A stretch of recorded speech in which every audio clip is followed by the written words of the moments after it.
ayo dhaaba kanaa fuuldura kan dhaabatu garuu dhaabuun numtaate biratti maqaa dhoofte sunillee adda baasanii jedhii malee daandii kanaan ala kan nu deemsisu akka hin jirre hin beeku amantii jedhu qabna.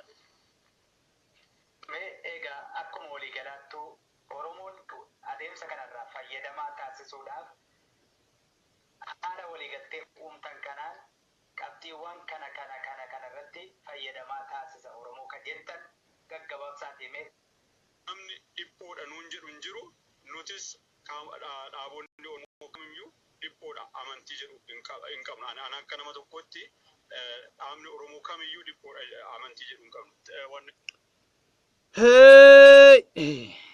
Taphadhu shallee kajirru waa beesha ballee shantamni ka haranyaan afaan qawweetiin gonkumaayyuu namni dhufe moo dhufe afaan qawweetiin gonkumaayyuu wanni hin ta'u jedhe shabakaalee hedduun qabuu gabaabsee haasawa. Afaan qawweetiin ODF afaan qawweetiin ammoo bilisummaan teenya takka gonkumaayyuu hin jirtu haala jettuuni dubbatti jechuudha. Baay'ee nama qaanfachiisa, baay'ee nama gaddisiisa jechuudha. Biiftuun gadaa goobanaa waan jette manguddoo teenya waan warra wallaggaa taataniif jibbitanii jette. Kanaan dura waan kanarratti illee hin dubbanne dhugaa rabbii dubbatuuf. Waa warra wallaggaa tahanii fi miti waan gantuu tahaniif dubbanna tan hubadha. Gantuun eessumaa haa taatu Arsii keessallee gantuun ni jirti, Wallagga keessallee gantuun ni jirti, Shawaa keessallee gantuun ni jirti.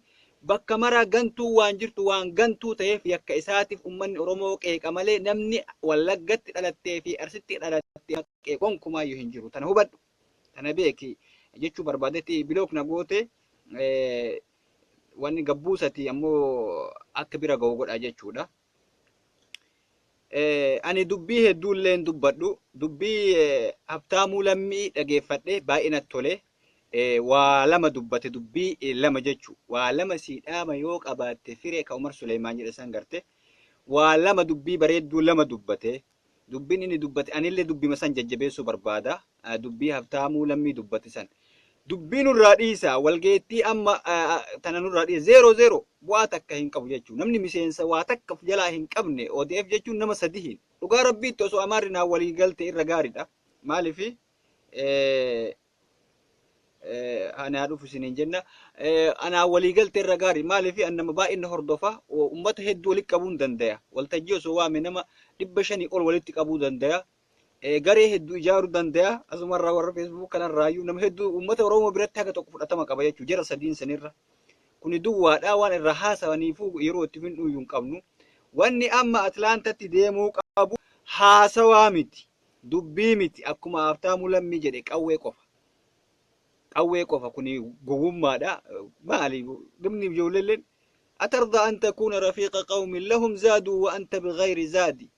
Namni waa takka namni afachuu siinqii takka hin qabne nama siinqii qabu wajjin akkamitti deema? Namni harka qullaa harka afaan qawweetiin bilisummaan hin dhuftu harka qullaa harka akkatti ol qabnee harkuma qullaa akkatti ol qabnee bilisummaan dhufti. Kuni gowwummaa akiraati. Isa boodati jechuudha. Kanarra dubbii dhiifnee amma wanni godhachuu barbaannu uummata illee dhaamuu barbaannu akka isin abaarreef uummata ammoo bakka Atlaantatti walgeettan sanii dhimma biraa dhiisati. Akkamiin mallaqa walitti qabnee qeerroo Oromootii rasaasa binnaa akkamiin qawwee hidhannaa martuu kaayamee jira. Akkamiin woboo gargaarraa akkamiin uummata Oromoo mallaqa walitti guurratan qofa yaada. Tarsiimoo akkaataa wajjin bulluu fi amaara wajjin quufne namuun beeka kan haasawa quufne jirra.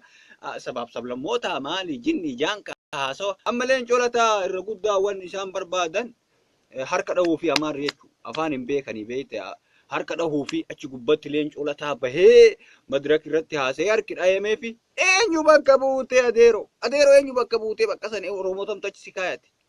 Mee miseensa nama mee waltajjii takka dhaqiitii nama 10 walitti qabi uummata Oromootti haasee akka fudhataman qabduun beeytame salphinnaaf jecha achi dhaqanii harka dhahanii fi leencoo lataa mallatteesse waa jabaan kuni waa harkaa qaba. Wallaahi anan geettan eenyu leencoo baatii diimaa nagu anan geettan anaa miskinticha kana garte nama jechuun maali? Doktora waraqaa baatuu miti. Profeesara ta'uu miti. Uummata biratti dhageettii qabaatee sila namaan lolta moo dhagaan lolta waraqaan doktorummaa waraqaan ragaa keetii wayi qawwee kilaash ta'ee sii lola waan takkan qabu nama walitti qabdee nama fiddee nama ijaartee namni si dhagahee namni si jala deemee namni si dhagahee gaafa jedhe ati nama ciminni kee namarraa lakkaawama jechuudha.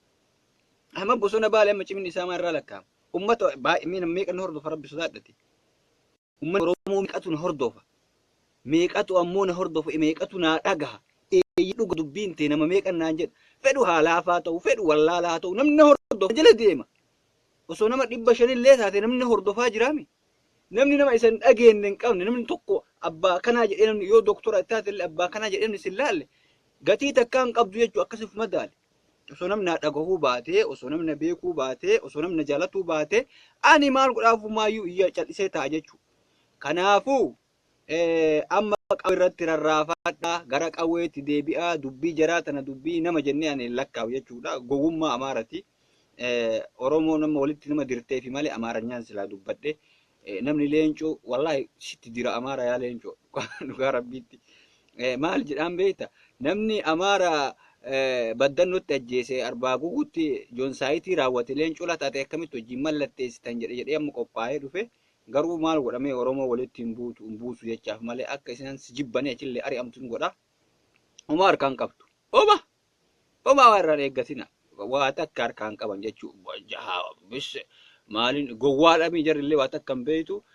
Maali ODF takki dhaabbi Oromoo wajjin mallatteesse beera Amaaraa dura taa'ee jabaan kun namni jabaan kun harka dhaanii fi kursii gubbaa taa'anii diimaa nagoollee akkasitti nagoo akka nagootti akkasitti achi jira taa'ee hagatti matana jechuudha.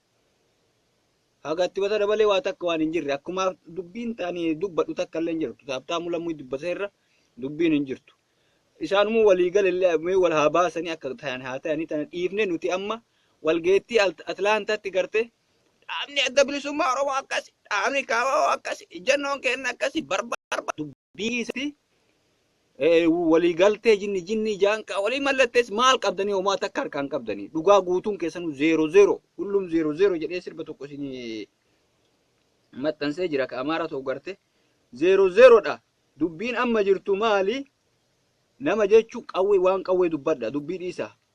Boodarra aangoo isinii qoonnaa addaan akkatti qoodattan nutu isinii godha. 0-0 gartanii namni harkaa waan qabne 0-0 namni magaalaa takka. Akkana 0-0 ammaaf dhaabbilee Oromoo 0-0 dhaabeetanii namni lafa hin qabne namni lafarraa yoo waa qabaate jara kenna. Sila namni afachu akkana goona akkas goona. Maali taane dhaaba adda bilisummaa Oromoo dhaaba kaawaa ka jettu kun gaafa lafa qabatte magaalaa wayii qabaatte achirraa keellaa wayii qabaatte ganda wayii dhuunfatte nama mattaawaqaa malee akka hin dabarre gaaf goote achirraa lafarraa dubbata namni qilleensarraa miti. Lafarratti waa qabatee dubbata.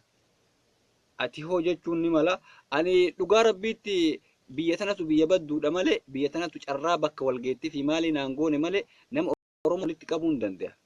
Hin dandeetni qaba jechuudha. Keellallee qabachuun waan takka dhaaba wayiitu harkaan qabu ni beektan jechuudha nama dhuunfaa tokko.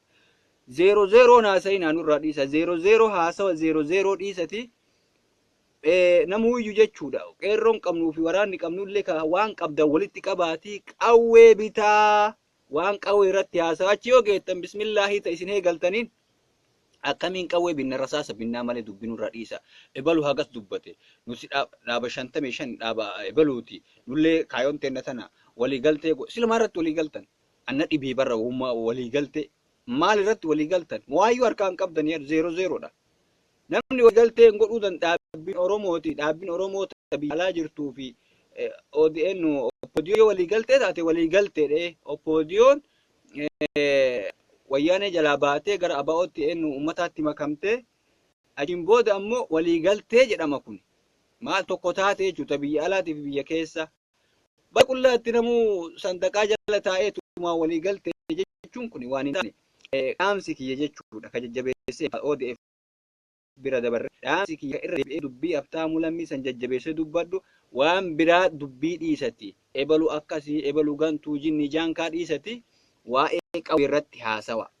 Qeerroo akkamiin dhadhachiifnaa ka oseentu qarshii 5 guuru sadaqaa guura bakka masgidatti bakka cheerchitti وملقوا قوة برباد من رمو ملقوا لك أبا في قوة بيتا قوة bakka bitu akkaataa isin beeka qawwee bitaa ummata hidhachiisa dubbiin biraan jirtu maal jedhu mucaan himaa ta'u gaaf tokko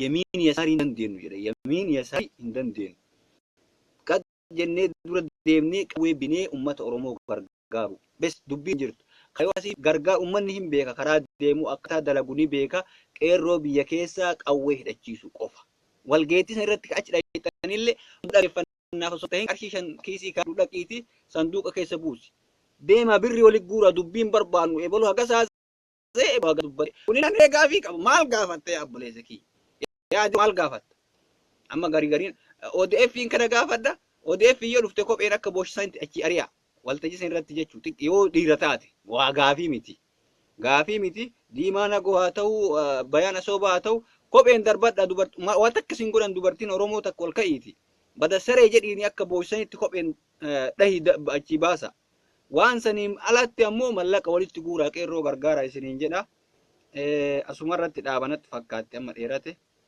waan inni hin dalaydu shabakaa baay'ee hin qabu dheerate amma akkasaniiti nagaan jiraadha isiniin jedha fayyaa ta'a yoos nagaan jiru beektaa kaameraa achi garagalchee jira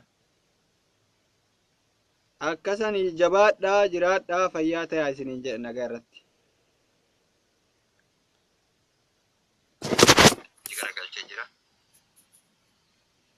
akkasanii jabaadhaa jiraadhaa fayyaa ta'a isiniin jedha nagaa irratti